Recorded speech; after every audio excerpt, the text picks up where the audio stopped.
the lotus feet of Bhagwan Rama. Sai Ram, brothers and sisters. When I joined Anantapur way back, what inspired me and mesmerized me, most of the girl students, were the staff and the admin at Anantapur campus. The day in and day out of service rendered by them was immense. One such person who caught our attention was Rama Akka. And as I speak, you would understand why I am speaking about her. The five senses, sight, sound, touch, taste and smell, are bestowed on a human so that he or she may experience and enjoy the creation. But what if one of them is denied and prevents one from not just enjoying the creation but also the creator? Our speaker today, Rama Devi, although born visually challenged, faces life in an amazing manner. Ask her how. She is able to lead close to a normal life. She will tell you without batting an eyelid. That is the immense grace of Swami. Ms. Rama Devi serves at the Anantapur campus of Sri Satya Sai Institute of Higher Learning. She is fondly addressed as Rama Akka by us, the students of Anantapur. When Rama Akka was born in Bellary, the whole family was in gloom as the baby born was blind. But the family gathered strength soon and began to shower their love and support on the child. They found a suitable blind school for Rama Akka at Chennai. It's called the Little Flower School for the Blind, where she learned the basics of the Braille system. The next was higher education. And when she was contemplating on her higher education, the one question which she was pondering a lot was, who am I? She was keen on pursuing her higher studies in a place where people's thoughts, words and prayers harmonized with those of hers. This search bore fruit for her through her sister Ms. Devi, who had joined in as English lecturer at the Anantapur campus. She had asked Swami, took his consent and got Rama Devi into the campus of Anantapur. Ever since then, she has been under the loving care of Bhagwan, basking in the sunshine of his divine grace and cooled by the showers of his divine blessings. Rama Akka completed her post-graduation at Anantapur campus and stayed on to help the students with special coaching in English. The amazing thing about Rama Akka was we have to speak to her once or twice, and the next time she would remember our name and talk to us as normal as ever, which is a challenge even for most of us. The familiarity and ease with which she moved around the campus, the surety with which she recognized everybody who talks to her, the vividness with which she describes whatever she sees, the formless sigh, are all ever inspiring. Her natural sense of music, to keep abreast with current affairs and latest news, her ability to communicate with any age group was all astonishing for us. Not only the inner circle of us recognized her, she was also recognized by the BSNL Women's Wing. In 2009, she was felicitated by them. They were appreciating her grit and determination in facing the many odds in life as a visually impaired person. During Rama Akka's early tenure at Anantapur, the campus was graced by the physical presence of Bhagwan several times. As a consequence, Rama Akka has been blessed with delightful experiences which we shall hear directly from her today. Her topic for today is Life with Sai is an Endless Home. Jai Sai Ram, inviting Rama Akka to the podium.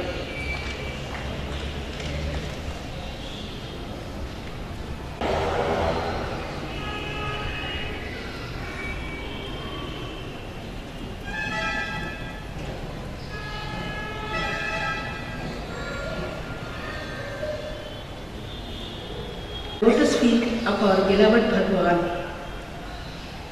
Dear respected elders and dear brothers and sisters, Sai Ram to one and all. I would start my talk with a song that would set the tone of the talk. This is a song that was very popular in the 1980s in our Anantapur campus. I like to ride alone in open spaces. Perhaps you think I haven't got a friend, but I am telling you that this is far from true. never am I alone, God is my friend. Yippee-yi-yo, yippee-yi-yi, and all my cares and troubles fade away. Yippee-yi-yo, yippee-yi-yi, I sing to him while riding on my way. 'Cause never am I alone, God is my friend.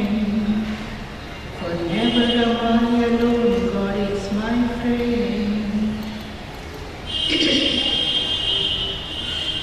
Yes, our dear Lord is my friend.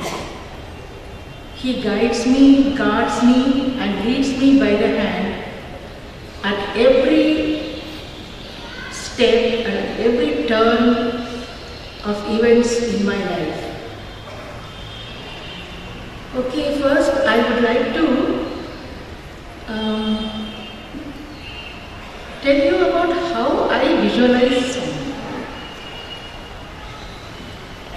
See, what happens is everybody sees anything for that matter not only with your eyes but through your eyes.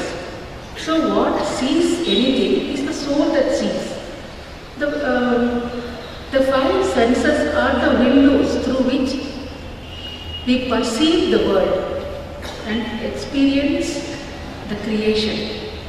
If one window is closed, the other windows are there anyway. You can see through the other windows.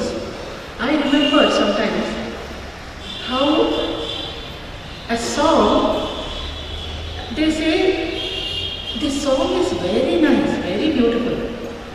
But then I don't understand why that song is so nice. It is not at all, it is okay, a mediocre song. But why that song is so beautiful is because when they see the visuals and they see, oh, it's very beautiful. But for me, it's nothing. So that means they see the song, they don't hear the song. Whereas I hear and smell the flowers. I don't see them. Finally, what boils down is that we experience the creation and the creator, whichever way it is. So, that is how I can see. I can hear the nectarine voice of song, and I can feel the soft petals of his lotus feet. I can breathe in the perfume of his divine presence when he used to pass by. So I can sing song and I can understand song. So this is the way I can understand. And even the dreams, I also get dreams like all of you. But the dreams, actually what happens in the dream is, it's nothing other than what the waking state experiences. Even in the dream we go to a real, a different level of existence and experience the bliss and see something more than we know. By the time we wake up, much of it is forgotten, and finally what remains is what our physical senses can cognize.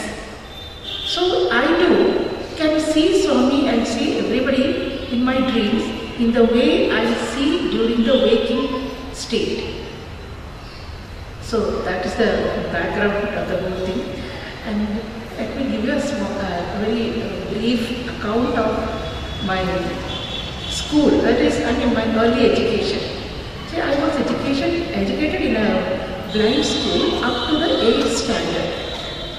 And I was provided with all the wherewithal for my higher studies. That is, I learned the Braille system of reading and writing, and every subject was taught to us. Those were in the school for the blind. All subjects. Science, we were given charts, we were shown how to trace the charts, how to understand blood circulation or different organs or the trees. We were taken to the garden to feel all the leaves. And we were asked question, which is this leaf? We had to know. because the tamarind leaves naturally is different from the banyan leaves, and like that, everything is shown to us. We were allowed to touch everything and understand. So that way I was taught. And after the 8th standard, those days, now it is upgraded to plus 2, but those days I was only till 8th standard. And my teachers, my headmistress and my class teacher really worked hard and looked for a suitable school for 4 of us. A school, they said, children, see, we want you to go to a school where the standard is neither too high nor too low. It should be harmonious with what you have learned here. So they really worked hard. Now why I am talking about these people is that I think of my teachers and my family with gratitude. So it gives me some pleasure to say a few words like this. Anyway, so they found one and they put us with 4 of us in a class of 40 sighted girls. And everybody, we used to pay a lot of attention, listen to everything. Even in the maths also was taught to us properly, because we had some different slate in which there were holes and some types were there, 1.5 inch or something, long types, and you turn the angles, they become 1, 2, 3, 4, plus, minus, multiplication, division, everything. So we had to learn like any other student, but in a different way. That's all. Anyway, I completed my 11th standard, that is PU, that is SSLC those days. I could have continued in Chennai, but Swami had other plans for me. He wanted to really give me a different kind of life altogether. So I started feeling homesick. I felt, no, this is not the place. No, I want to go to a place where I stay connected with my home, somewhere, where I'm close to family. So my parents said, alright, is Hyderabad alright? I said, yes, Hyderabad is alright. So they put me in Hyderabad, because Hyderabad, so many relations were there, and they would come and take me home every fortnight or every week. So I felt nice. But nice means I had my struggles. I had to face new challenges and difficulties. But still it was going on. At that time, my life took a complete different turn. There was a turning point in my life at that time. My sister got a job in Swami's college. She saw the advertisement and applied for a job for English lecturer, and she got it. She liked the place very much, such a holy place, sacred atmosphere, and Swami especially. She liked it. So she asked Swami, can I bring my sister? I said, yes, bring her. She brought me, and then after coming into Swami's fold, I never looked back. So I still remember the first darshan that he had at when Swami came at this. Swami came a week after I came. I joined the college.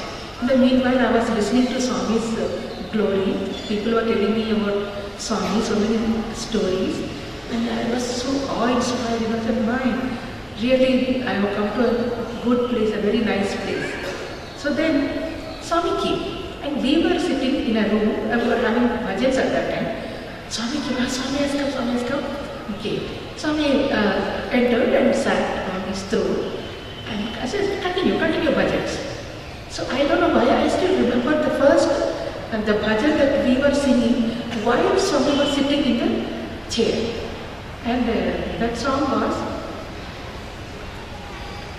Sai Mukunda Mukharavinda Madhura Manohara Mukharavinda Paramananda Mukharavinda Sai Mukunda Mukharavinda Tambula Ranjita Mukharavinda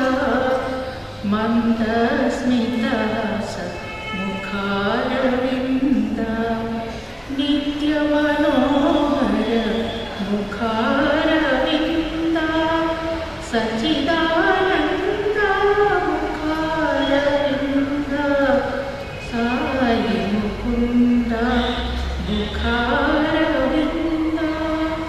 So bhajan was over. Then we all dispersed, and the next day, those days Swami used to come very often. So, and we used to have lunch with us. So Swami came to the dining hall, was seated. I came 5 minutes late. And I entered the dining hall and Swami said, "Yavari Appai?" Then said, "Swami, she is Bharati's sister, she has come to study here." "Oh, very good, very good. She will study well. She will get first class. And what do you people do? You will simply see movies. But she won't do that. She will study well and get good marks." And from then onwards, every time Swami came to college, he would come and speak to me. He would place his divine hand on my head, bless me with Bangal, study well. And I used to get so much energy, I still had so many struggles, because life is full of challenges and struggles. But when we are in Swami's fold, those challenges and struggles, they become just classroom situations where we are safe, but the teacher teaches us something and then she says, "Imagine you are like this and you have to do this." We imagine when nothing happens, nothing serious happens, we are fine, we are safe. That way, our difficulties are only like that. So I studied and one day, that is, yes, in my, the next Ugadi, we came to Vrindavan in 72. We came to Vrindavan to celebrate Ugadi with Swami. Then Swami, we had lunch and Swami went round distributing laddus. And everybody, when the Swami gave laddus, they took namaskar. So I did the same thing. I took namaskar, I placed the laddu on the leaf and put my hands on Swami's feet, and I lost consciousness. I don't know how long it was. That is, I put my hand on Swami's feet and Swami placed his hand on my head. And then I lost consciousness. Then I don't know when, and after some time, again Swami placed his hand on my head. I came back to consciousness. Bangal, I said, and I came back. I felt so embarrassed, really, because I thought, how come Swami, I don't know how long I made Swami stand like that in front of me. But then, as far as I can calculate, within my understanding, I thought it could have been about 3 minutes to 4 minutes. So, in my life, most of the things happen inside me, but very little happens outside. Swami speaks to me somehow, that is, it conveys the message, and so many messages like that sometimes he conveys, and the transformation takes place. Certain things it makes me aware even without the messages. Things like that, slowly the growth happens within me. That is why I have written a book, and in Telugu translation I have named it Hrudayantaranga Sai, because everything happens inside me. Then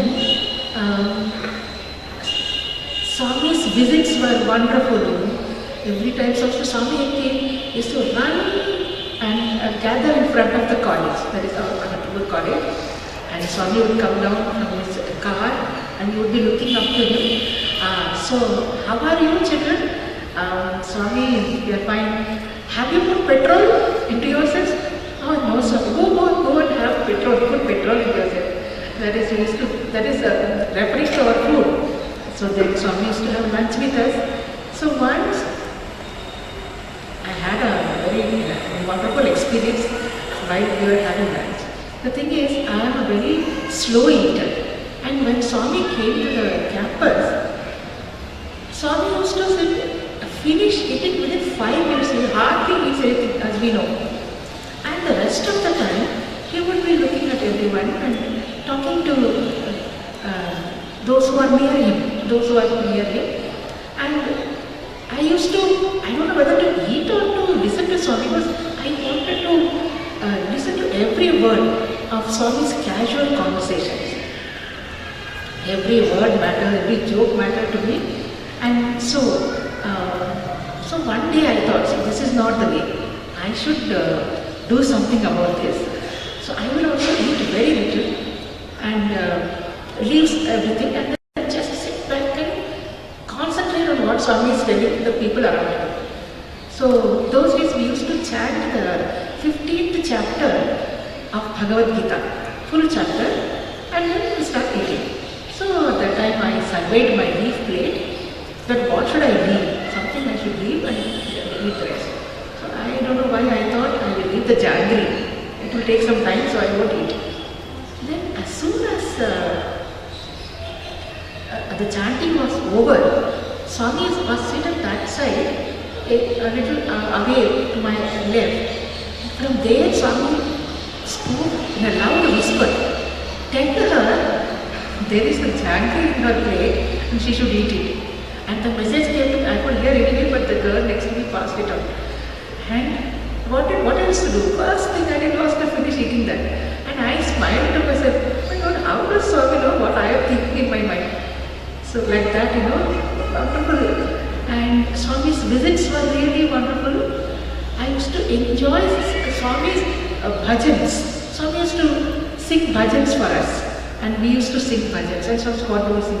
Swami, please sing bhajans. Well, yes. And Swami used to sing Ganga Jatadhara, so many, all Govinda, Gopal, Prabhu Giridhari. But what I felt very bad because everyone we used to sing loudly and clap loudly. And Swami wanted it that way.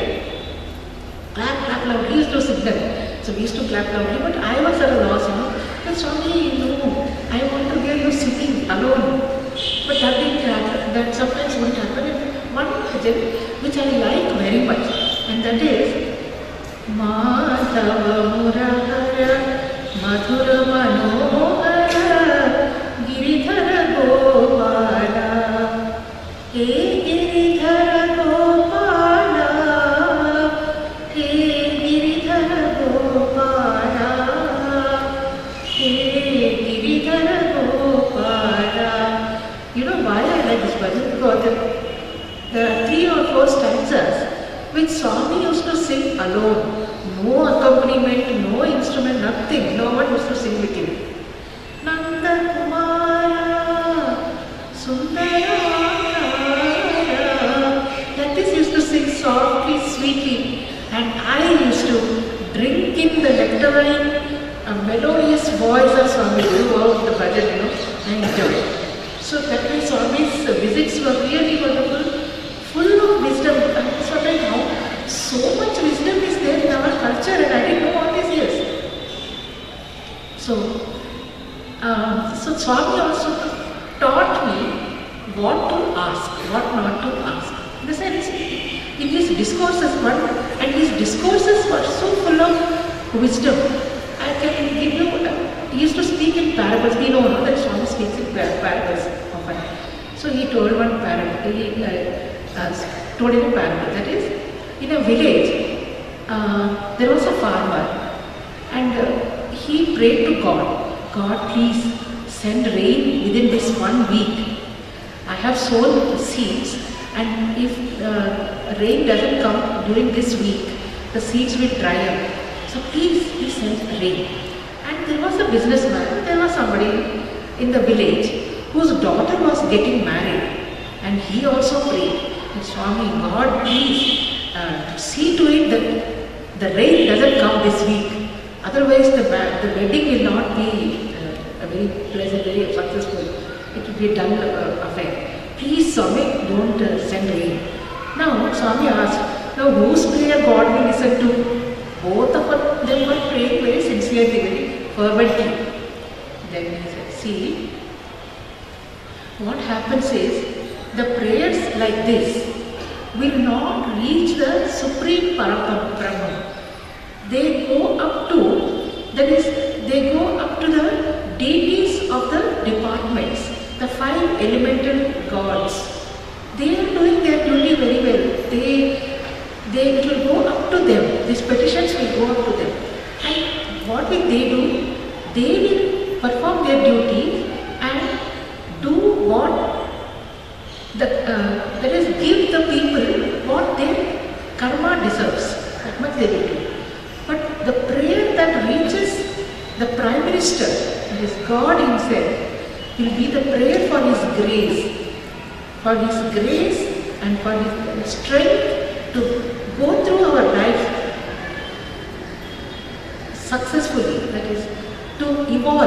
better. That is the prayer that will go to God and that will be answered. So like this, many stories of this. I completed my degree like this, and after that, my grandmother and I went to Swami. We went to Puttaparthi, waiting for Swami to come near us and ask what I should do next. So Swami came. After 3 days of waiting, Swami came and he said, okay, Yem Samachara, what is it? Then my grandmother only spoke. The Swami, she has completed the degree, she has completed BA in your college. Now please tell her what she should do. I said, she should do MA then. But Swami, there is no MA in your college, MA English in your college. Doesn't matter. There is PG center. Those days, this SK University was PG center. So she should go to PG center and study there. But the hostel, Swami said, immediately said, I don't want child to go to any other place. Let her stay in my hostel and study. Go to PG center and study there. Then he said, tomorrow you both are thinking of going away. Don't go. Tomorrow morning I'll call you for an interview. Then my grandmother very innocently said, okay, Swami, we have booked a ticket in the evening. So please call us soon. And Swami comes down to our level and understands our difficulties. Oh sure, don't worry, I will call you. And really, Swami came in the morning at 8 o'clock, called us in. And in that small room, only 2 of us, my grandmother and myself and Swami, 3 of us. And Swami spoke to us so lovingly, so powerfully and so softly. And what he told us is, he told my grandmother, don't worry about the child. She is in my care.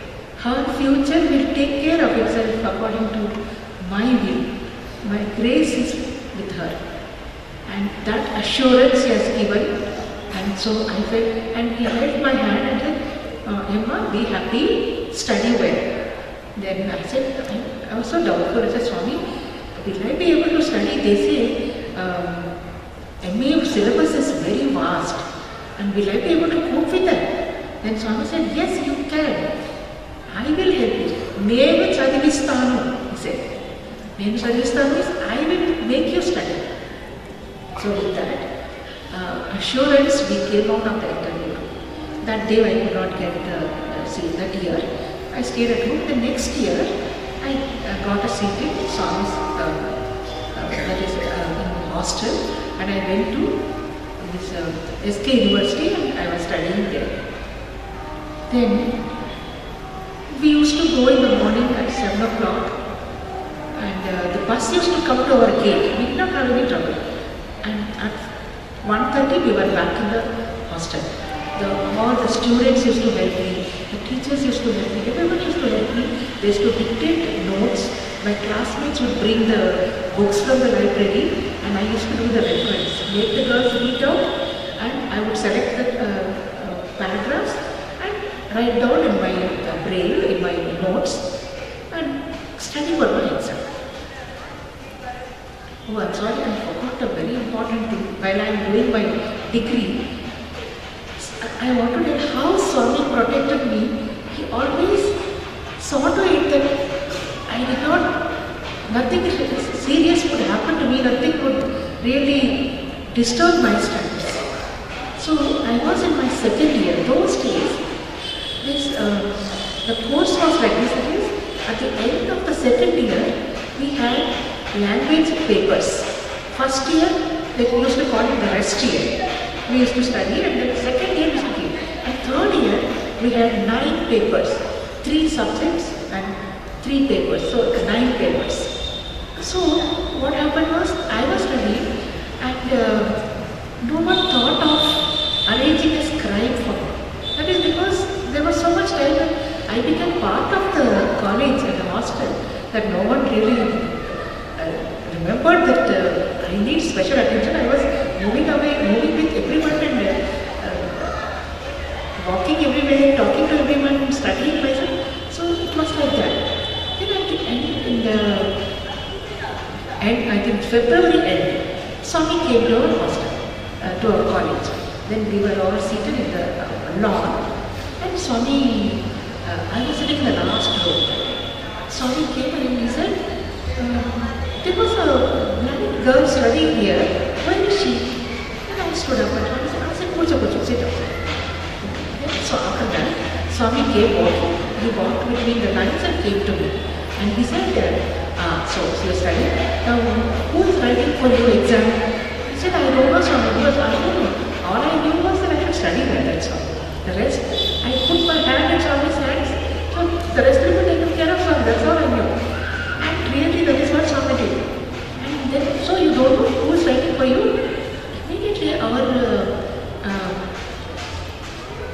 authorities, they realized, what, we have to arrange a scribe for her.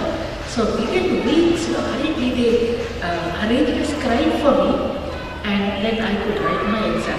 So this is what happened. Swami, that is, I did not know that I was in trouble at all. I did not know. By the time I came to know that I was in trouble, I was already out of it. So and I completed, then I came to ME and I was studying. And I attended a summer course. One, in my life, everything, there are many things which I did only once. I attended one month-long summer course. I gave a lecture in the summer course only once. I wrote an exam, that is, got first rank in the summer course once. Garlanded Swami once. Swami seems to say, move on, one is enough, like that, everything. So, I spoke in the auditorium once. So, in that summer course, Swami was so gracious. He gave me the first rank, and I went up to the stage, got the, Swami gave, first he created Vibhuti, gave me Vibhuti, and then gave me a trophy, with the Sarva Dharma symbol on it. So, I completed that. And then I must tell you what happened next is, as soon as we came back to the college, there was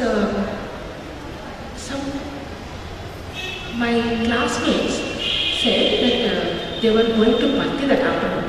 They did not tell me why, because they felt that I will be hurt and we'll wait for Swami's blessing, then we'll see what can be done. So they said, we are going to party, we'll come back this evening, we have some work. So you did not come. So I didn't go. As soon as they left, my roommate, my neighbor told me, you know why your classmates went to Swami today? Because they said that you have to leave the hostel and go to PG Center hostel for your study, for the rest of your study. There's one more year you have to study there. I was so shocked, but then I fell asleep after some time. Then, I had a dream in that afternoon. In that dream, I found myself standing along with my classmates for darshan. We were not sitting, I don't know why, we were standing. But Swami came and said, what is it? So they said, Swami, please, Swami, we are in the second year now, going to finish our first year. I'm going to second year and me. Please allow us to complete Swami, we don't know. We don't want to leave the hostel and go to things like that. Please allow us to stay right. And Swami said very lovingly, but for me, see, usually, children, you have to give chance to others also, isn't it? There are people waiting to come to hostel, so you have to give chance to others. So they did not know what to do. But then he turned to me, he went aside, he told me, anyway, I am coming to hostel. I am coming to college on July 7th. That time I will tell you, he said. That was only to me, he said. Then I woke up and they came at 7 o'clock crying, my classmates came back crying. What happened? Exactly like this. Swami told them, others have to get chances, so you have to go. Then I said, no, but to me Swami said like this, they were not even going to listen to me because how? Because that's a shouldn't dream, See, the reality is that he told us like this. Then I was also very sad, I was crying, and all of us cried. And with that tension, we were studying and we started writing exams also. And as promised, Swami came on the 7th. That is, those days Swami told us he will come on every 7th of the month. On the 7th of every month, he said he will surely come. And he used to come like that. For many months like that, he used to come. And so we knew that he is going to come, and that too. July 7th and July 8th is inauguration day of our college and hostel buildings. So he was coming. We were preparing and everything. And we were studying and we were writing exams like that. On 6th night, I got another dream. I was sitting in the line, because we were all lined along the wall, along the corridor, with plenty of place in between for Swami to walk. We were all sitting in the college. And Swami comes directly to me and puts his hand on my head and says something. Or something like that. Then I said, Swami, మేము హాస్టల్లో ఉండొచ్చా స్వామి? ఓ తప్పకుండా ఉండొచ్చా? You can stay. I said, Swami, can we stay in the hostel? Yes, sure, you can stay. The dream was so vivid that I was thinking, all our governing body members were standing there at that side, near the common room. There is a room, conference room in our college, Nanatapur. They were standing there. In the dream itself, I was thinking, did everyone hear what Swami said? Then I woke up. The next day, the same thing happened. 9 o'clock, Swami came. Straight, he walked up to me and put his hand on my head. You're not going to go, he said nicely. And I said, Swami, maybe hostel or what? I was so nervous, I was not used to talking to Swami like that, very boldly. But somehow I gathered courage and I said, Swami, maybe undacha Swami college hostel. And Swami said, yes, undacha. Then governing body member said, Swami, we really want them to stay, Swami. It's not that we don't want them to stay. We want them. But we have our restraints.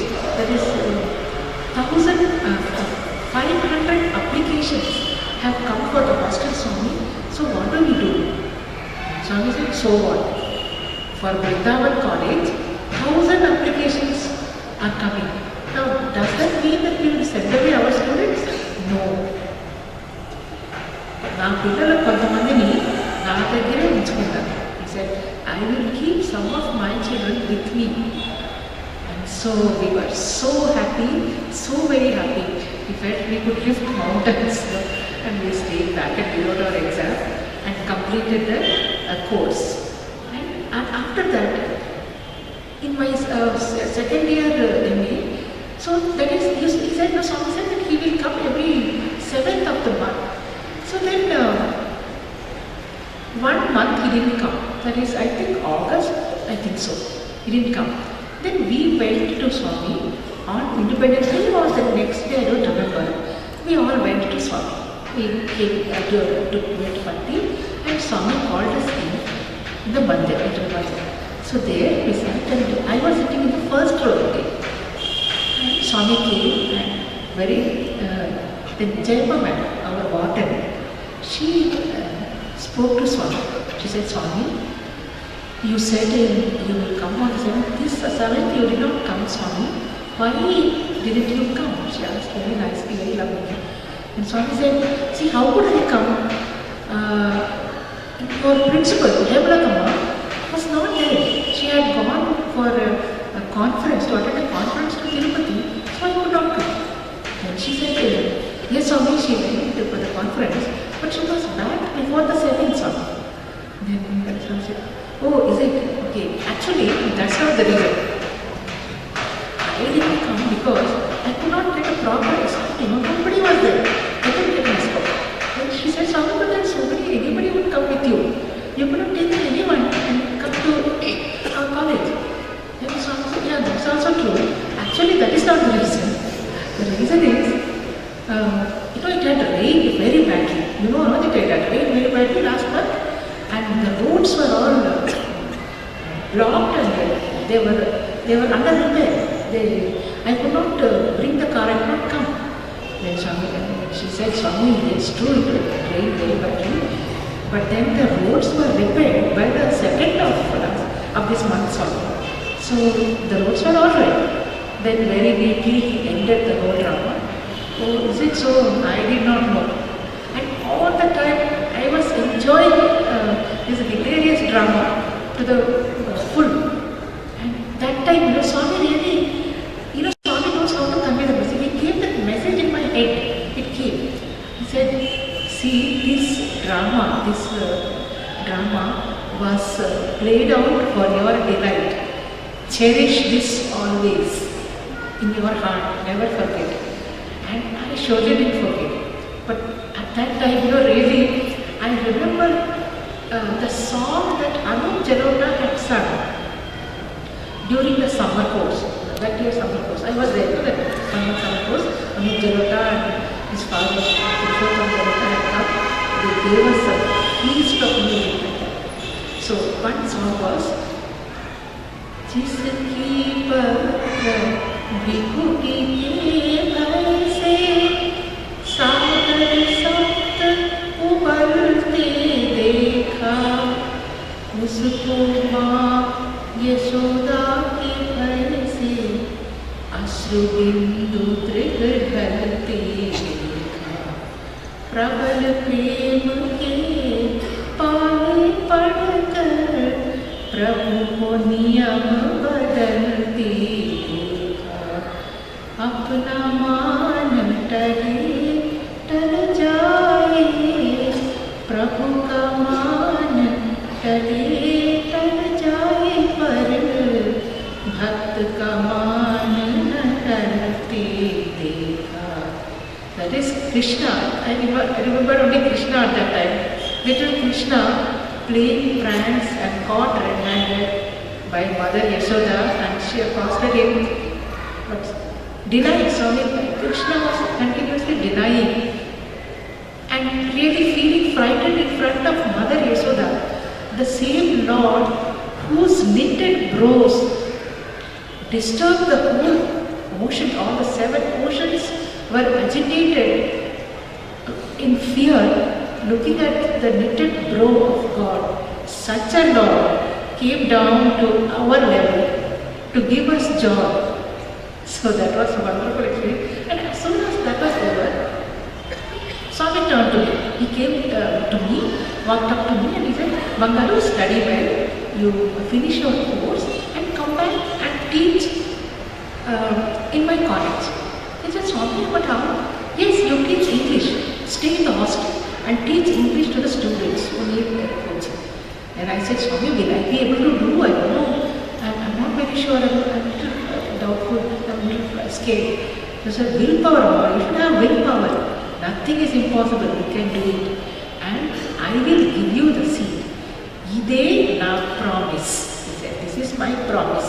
Just then there was a grand promise. It was 4:30 bell. That is the Mandir clock struck half hour and we were all awed, we were so thrilled at that, all of us. Then a promise, he said. And true enough, it was a promise. And the next year, Swami told in that is during Guru Purnima Darshan, he said, call her and accommodate her in the hostel. She will teach the students who are weak in English, who need English. So at that time, I joined and I was so very happy. And I was teaching. The students used to come in small groups. Many of them, the old used to sit in those days, Telugu medium was also there.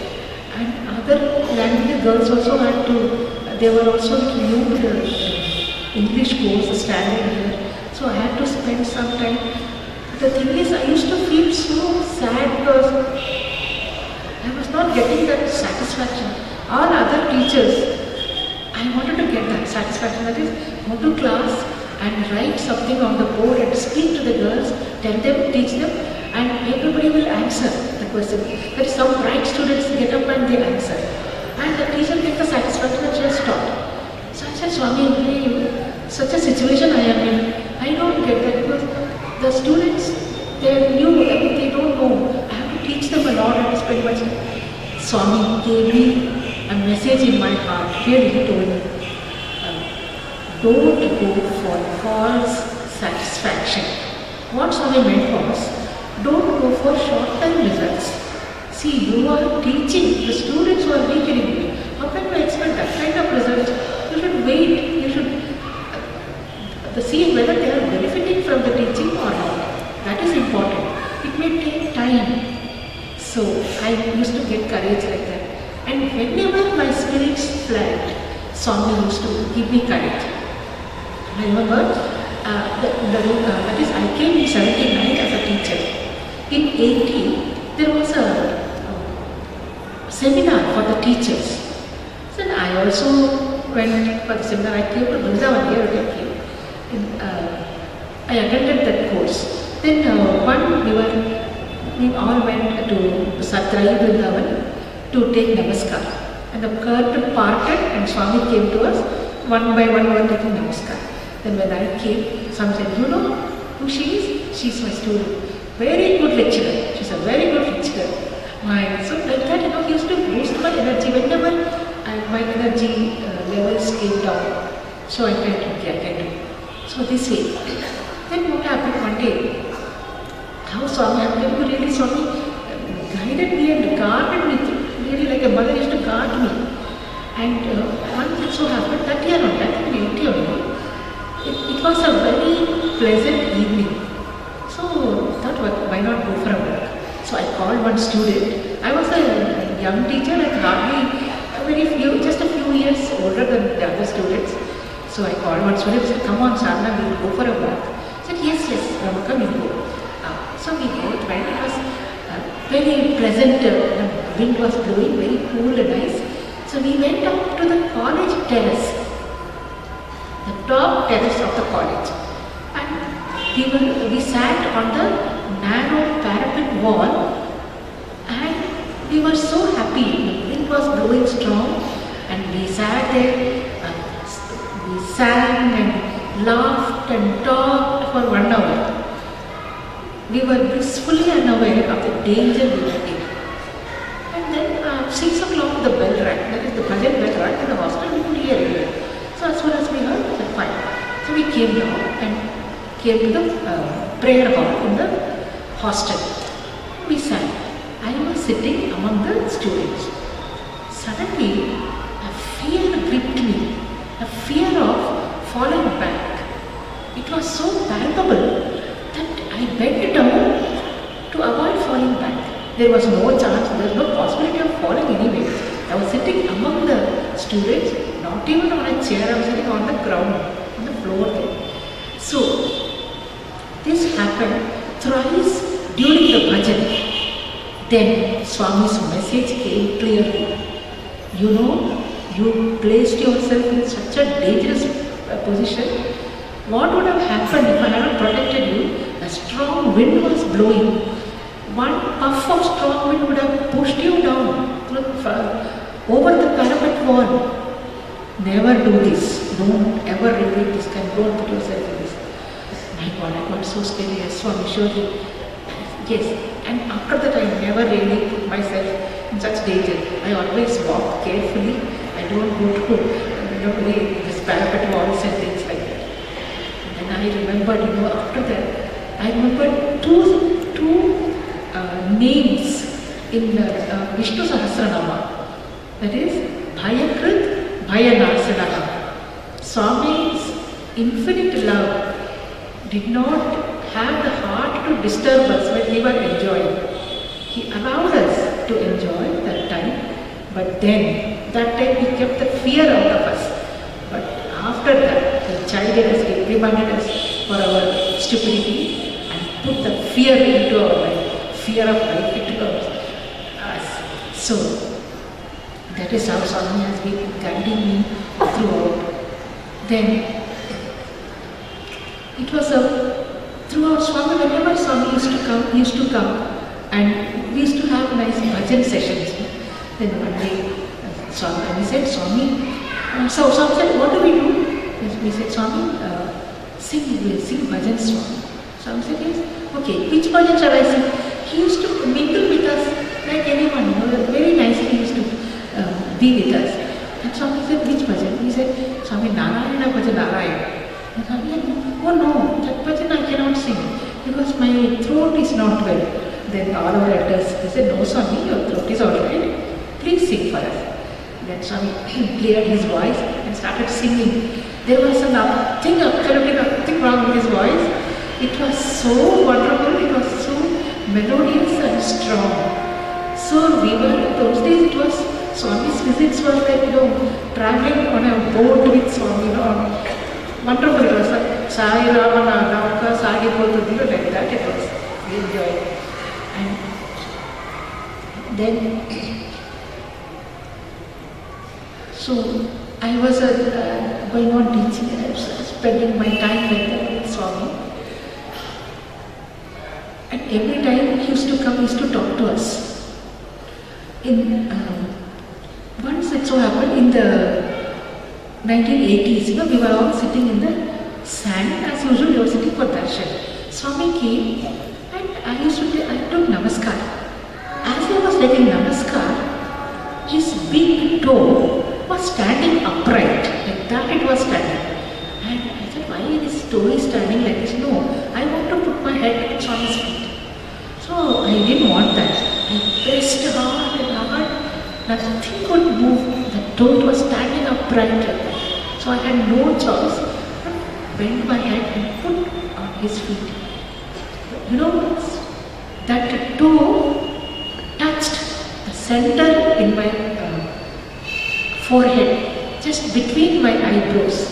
I don't know what Swami did, but that is what happened. It was a wonderful experience. He really, Swami's toe touched my brow like that. So that way he used to have lovely darshans. Whenever Swami used to come, I used to stretch my hand and take namaskar.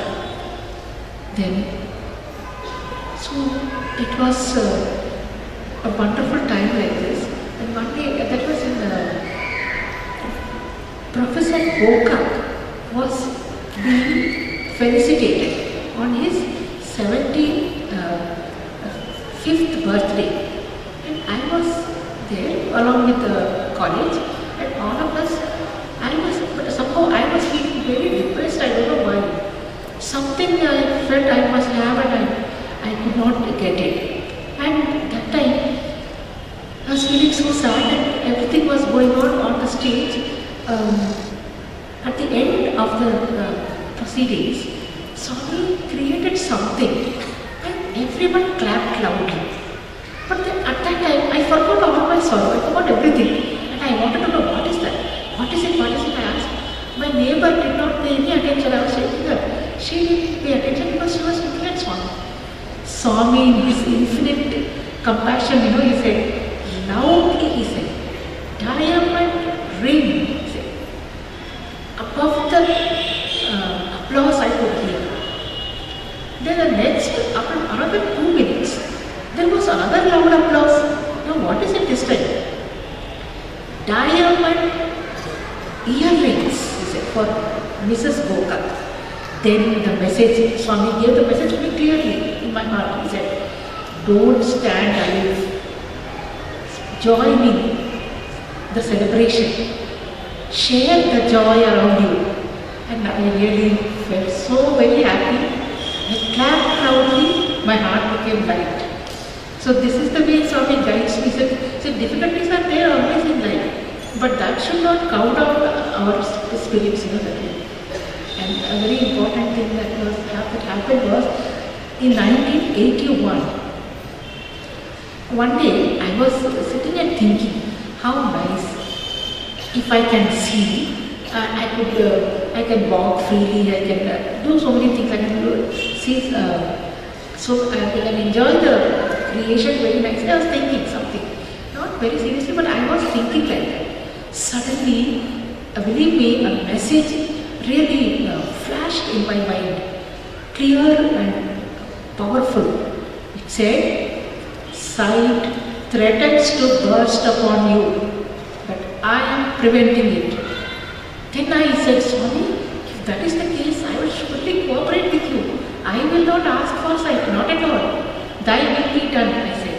Surely I will cooperate, I will not ask. And the message was so powerful, the impact was so powerful that for a month, When I woke up in the morning every day, I hesitated to rub the sleep out of my eyes. Suppose I really make a mistake and sight really comes to me, what will happen?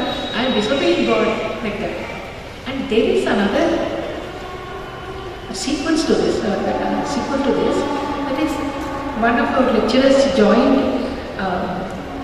10 years after that, and she got a dream in which we were all sitting in the staff room of our college with Swami. And Swami asked everyone, just put a question, who among you is willing, is prepared to face the consequences, to suffer the consequences of your karmas? Then I stood up, I said, Swami, I will. See, that is what Swami always wanted to tell me, that there are things that you have to go through. But that doesn't stop us from enjoying, evolving. That is for all our experiences or for our evolution. It is meant for that. God gives us those experiences so that our difficulties, so that we know how to progress without all the senses functioning. Also, one can progress. So like that. And then that year, Swami, our alumni, that is all our old students, formed into an association. It was, Swami named it Kingdom of Mother Sai. Later on, it was changed to Messengers of Satisfaction. Anyway, so that is interesting, it's a service oriented. So all of us had to do some service up there. So our president said, Rama, you write Swami's book in Braille. That is your share of it. I said, okay. So I got my Braille slate blessed by Swami. I said, Swami, what shall I write? Shall I Chinnakatha? Swami said, yes, Chinnakatha, very good, right. So I started writing. All the girls, everybody cooperated. They used to dictate to me. I hardly knew how to write a book. I don't know what to do. But I went on writing pages and pages. I wrote Chinnakatha in Braille. And I completed and gave it for binding. Then on Deepavali Day, that is 1981, Swami called us for an interview. And in the interview, our president asked Swami, she has completed writing the book, and will you release it on your birthday? He said, sure, I will do that. By the way, can she speak on the stage? Then everybody said, yes, Swami, she can speak. Then he told me, Bangaru, you speak on my birthday. You tell everyone how fortunate you are to be in my divine presence. You tell them how fortunate you are to be with Swami.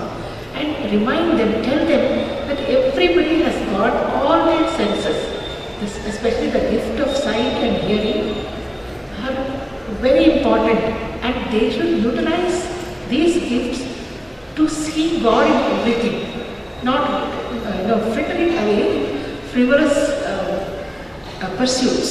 So you tell these things, he said. So then I said, yes, Swami, and because Swami gave the subject matter also, so I sat and prepared. There were only 10 days before that, and 10 days I sat and prepared. My friends helped. I prepared a speech about 15 minutes. I came on Swami's birthday. What happened was, those days, Swami used to give discourses in the morning and evening also. So morning, we were out, anytime Swami would call, so I was sitting backstage, holding a garland. And Swami finished giving discourse and came back. And then he didn't call me. So then my president asked Swami, when should she speak? He asked her to speak. And said, yes. She has to speak. No, yes, correct. Now, he called Dr. Bhagavantam and said, announce that today evening at 4 o'clock, one blind girl is going to speak today. She is a student of our college, and she has studied BSc and MSc in first class. She has done BSc and MSc in first class. And so exactly as it was announced. And okay. Then I went up to the stage, gave the garland in Swami's hands.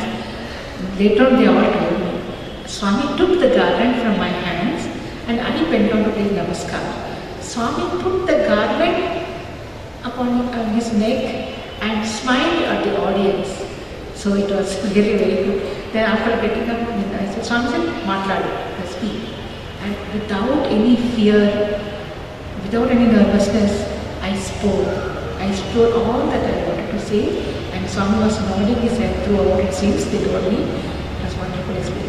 Now, what troubled me was, Swami said, I have done, whenever I remember this wonderful experience, I got stuck. That is, Swami said, you did BSc and MSc. But no, I didn't do BSc and MSc, Swami, I did BA and MA. Now, why did Swami say like this? This thing persisted for some years. Whenever I thought of that, there exactly at that point, I used to get stuck. What does it mean? What does it mean? So finally, after a few years, just a few years only, the clarity came to me. Swami, whatever Swami does, he does it. It's at the truth. It is Satya, nothing else. So I understood clearly that is, though I am an art student, in my makeup, in my mental makeup, I have some amount of scientific outlook. I can understand things in a scientific way also. I can visualize certain things, I can understand in a scientific way. So Swami wanted to say that this is also added to it. Though I have done BA and MA, it also means that I have done BSc and MSc also, because I have a little bit of scientific outlook. So that is how Swami always has been guiding and guarding me. Then I would like, then what happened? You all know a very tragic incident happened in 1993, June 6th, which really gave all of us, plunged all of us in grief. And really we were filled with anxiety for Swami's safety, safety. And after hearing that, everyone, all the teachers went to Swami the next day itself. But the van, I could not get into the van, but the van was full. So it didn't matter. Then I was at the hostel only. The next weekend, we all went to Swami. Then I sat in the second row. Swami came in front of me very spontaneously. I didn't do it deliberately. I just lifted my hand and gave it like that to Swami. There was anything in my hand, no letter, nothing. Spontaneously I lifted my hand like that, and Swami took my hand in both his hands. And what did I do? I was so overwhelmed. I put my other hand, and all our four hands, both our hands were enfolded, remained enfolded for a moment. And Swami seemed to say, child, don't worry, nothing has happened. I am fine. Rest assured, nothing can happen. That assurance, that security, I felt so secure and so nice. So this is how Swami always, gave me that feeling of security, feeling that nothing wrong can go with me or with the world like that. So after that, Swami once, I had a dream once somewhere in the 90s, I had a dream. That is, I was sitting on a stool somewhere in a room, in an auditorium or some room in the auditorium or some theatre or somewhere, the operation theatre, I think it is. And Swami was operating upon my eyes, and it was so painful. That is, he had a very sharp needle-like instrument, and he pricked my eyes. It was probing in my eyes properly. It was so painful, and I couldn't bear the pain, so I held Swami's hand, trying to prevent Swami. Then Swami stopped, took both my hands, placed them firmly on my lap, and said, keep still, bear. So I said, okay. I gritted my teeth and I bore the pain. The operation was over. He said, operation successful. But then I woke up. I don't know, it just happened that I woke up. That was the dream. So all my life, that is, Swami has been, life is full of difficulties, all these ups and downs are there, but with Swami holding my hand, the journey of life when is going on very fine, very smoothly. So then another dream I had, and in that dream we were all sitting for darshan, staff and students, and I was in the second row. Why I am telling so clearly is, the dream is so clear, that's why I am telling like that, every detail. And Swami was approaching, and Swami, when Swami was approaching, the other teachers in front of the front line quickly moved and made way for me, made place for me, and squeezed him. And Swami came and put his hand on my head. And this one sentence Swami said in English this time. He said, after all your spiritual trials are over, you will become a witness. That's all he said. And the dream was over. So this is the way my inner life was progressing that way. And in 2002, Swami gave a very shocking news that he is no longer going to keep Namaskar. And that really affected me very much. I just wanted, how do I live there? Because for me, life consists of Namaskar very dangerous. But this one Namaskar, I was waiting and I said, for another Namaskar after some weeks or even months, it doesn't matter. But Namaskar is coming one day after the interview. So I was living from one interview to another interview, from one Namaskar to another Namaskar. So life was full of expectation. Now all that is gone. No more expectations. Swami, how do I manage? How do I live like that? Then the next year, then I wrote a letter also and gave it to Swami. And Swami said, he took the letter. And another, so what happened then, one day I had a dream. And in that dream, that is 83 or 84, yeah, 83 I think it was. Swami was sitting among devotees and I was walking along, actually, where I was walking. And I came to Swami, that is close to that group. He said, oh, Swami is sitting in the group, then let me go inside. I also joined the group and I said, Swami, can I take Namaskar? I do Namaskar. Swami, I could feel, that is the way we see Swami, that is what one can perceive. Swami said yes, but I could make out from his way of saying, or I don't know how he managed to convey, that he said he's allowed me to take, he said yes to me because he did not want to hurt me, that's all. So I went down and touched Swami's feet, they were swollen. And when I just touched Swami's feet, Swami winced in pain, little, slightly winced. Then in the dream itself I told myself, oh God, no, I should never ask for this, I will not ask Swami to give my Namaskar. So that is how he guided me, he taught me so many lessons like that, either in dream or in real experience or through discourses or speaking to me like that, whatever. Then a very important thing that happened in 1987 was really, that is when I went home for holidays. I went to Visakhapatnam. Then my friend came and told me that she also studied in the blind school and she completed her BA at that time. And the government of Andhra Pradesh had opened a school for the blind in Visakhapatnam. And they were looking for the principal for that school. And she had told my mother, Auntie, see, Rama is the right person. She has completed her MA also.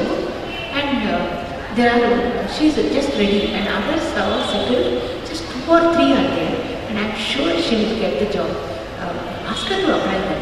So when I went home, this was going on, the top of the house was only this. Rama, please join. I said, no, I don't want. I want to stay with Swami, I don't want to go anywhere. No, you should join. And everybody convinced me. They said, you can spread Swami's message in that way. Why don't you understand? It's a wonderful job, it's a very good opportunity. You don't know how to do that. You will learn it. You will learn the ropes of the job very soon. You will learn. I said, I was so disturbed, I did not want to join. Swami, please help me, I don't want to go. Then finally, after everybody convinced me, I said, okay, I gave in. I said, but I will join, I will apply for it. But first I will take Swami's permission. Then Devi. Then I said, okay. Then I came to Patti in July, July first week or something. I came to Patti. I sat for darshan. I was feeling so sad, Swami. For you it doesn't make any difference. But to me it makes. So I was thinking that and I sat there. Swami came, I had a letter in my hand. It was a Friday, and Swami came. And I said, Swami, they are asking me to take up a job as a principal in a school, Swami. What do I say? Shall I say yes or no? And Swami said, I will tell you later. I will tell you, yes. And I said, please Swami, tell me soon because I have to give them my reply. Oh sure, I will tell you. Then I said, okay, I was still so depressed because Swami will say, let's go. What is that? If I want to go, why will Swami say? So I said, but I am very depressed. No, I want a letter to my aunt. I said, Kamalaka, see, this is what is happening. Swami said, he will tell me later, which means he will call me for an interview. But alone he will not call me. I think he wants you also. You bring the other aunt also. 3 of us. If we are together, Swami will call us. And he will tell us what I should do. So please come to Patti, prepared to stay for a week. I wrote that letter and posted it. It was a Friday, I still remember. So the letter was posted to Hyderabad. That is Sunday morning, my aunt used to get dreams in the early mornings. So around 4 to 4:30, she got a dream in which she found herself sitting in the public for darshan in the first row, and I was sitting opposite her along with the staff and students. Then Swami pointed me to her and said, who is she to you? How is she related? He said, Swami, she is my sister's daughter. She says she wants to go somewhere. I don't know, she did a lot of tapas and got a seat in my college. And now she wants to forfeit that and go somewhere. Okay, let her go. See, I don't have any objection. Whoever wants to go anywhere, I have no objection. He said, Swami, my aunt got very worried. He said, Swami, please don't say no. She doesn't know what to do. Please tell her, if you say no, she will happily stay back. Then Swami's mood changed and he said, yes. That is what I'm telling you, I don't like it. I don't want her to go. And he disappeared. She woke up and immediately she wrote a letter. Everything, describing the whole dream. And she said, do whatever Swami says, you do that. And my letter went to her on Monday. It had not yet posted, the letter was not yet posted. So she saw my letter and as a postscript, she would see, you thought that Swami, it doesn't make any difference, but Swami wants you there, be there. So now Swami has given his answer, I won't come. There is no need for it. And after receiving the letter, I jumped for joy. Really, somehow, I still remember I sang a bhajan in the bhajan hall, but my voice was cut, I didn't sing properly. But I wanted to sing, so I sang. So that way I was so happy and I stayed back.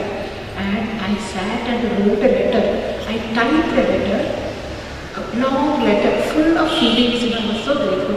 I said, Swami, you have really averted a big tragedy in my life. I am very happy, I am so grateful.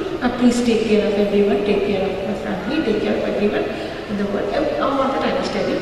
And allow me to grow in stature, in spiritual life. I wanted to grow like that. All my letters are like that. help me to open up like a lotus flower, 1,000-petaled lotus flower. This is my often oft used quotation, that is a phrase in my letters to Swami. I used to give letters like that. Allow me to blossom like a 1,000-petaled lotus. And another best thing was, Swami, please be with me wherever I am. Help me to feel your presence. Not only when you come close to me, but even when you are not so close. Because Swami is not physically close to me always, right? But that's for everybody. So it's like that only when we come to Pati and or Swami, we feel. But Swami, I don't want like that. Please make me feel. This is my letter. So that big letter I wrote, special letter. And on Guru Purnima day, I gave the letter in the morning. Swami took the letter and I was so happy. Evening, Swami came and he came to me and he said, okay, he asked everyone, what is she doing? Then they said, Swami, she is teaching English. She is teaching to weak students, Swami. Then Swami said, weak. What does it mean? Weak means physically weak or mentally weak. We all laughed and Swami laughed. I said, okay, now I have got a braille watch for her. Wait, I will go and get it. So he went in the meanwhile. I knelt down and waited. Swami came. He took that letter. He brought that letter, watch, opened the watch. It's a braille watch, that watch Siko made. And he opened the lid of it is all dots, and dots only, and small lines like that. You have to feel the watch and find out the time. See, so it's the watch, and he opened and kept. I was kneeling and holding Swami's hand like that. Swami said, and Swami said, now tell me the time, cheppu, time at the cheppu. I didn't understand, we were in opposite direction, and there was no indication for 12 o'clock. Only dots and lines were there, and I couldn't understand. I was so confused. I said, Swami, I don't know, Swami. Cheppu, he said. That is, he didn't want to take that answer, no for it. So he said, Cheppu. So I said, I don't know, I must say something. I sat like that for 5 minutes. They all wanted 5 minutes, and somebody tried to stand up and say something. Shh, don't tell. He told them, he signaled, don't say anything. Let her only say. So then, at last, the bell rang and bhajan started. Bhajan started. Those days, bhajan used to start at 6 o'clock in the evening. So I very jubilantly said, Swami, it is 6 o'clock. And Swami laughed and said, no, it is showing 12:50. Then he set the clock, set the watch properly, set the correct time, and gave it to me. It was a wonderful experience. I was so very happy. That watch worked for me so many years. I did not know how to be very, very careful with it. I was a little careless. Sometimes I did not to remove the watch while washing anything. Whether it used to happen. But still it was always watch. It worked for 14 years. After it stopped, and then it is with me, but it is there not working, so I'm not wearing it now. It's there. It's like that. So I did that. So then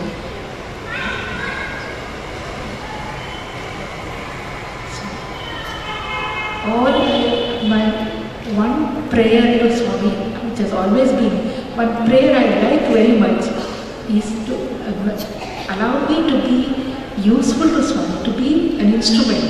And I will conclude my talk with the prayer of Saint Francis of Assisi. Lord, make me an instrument of your peace. Where there is hatred, let me sow love.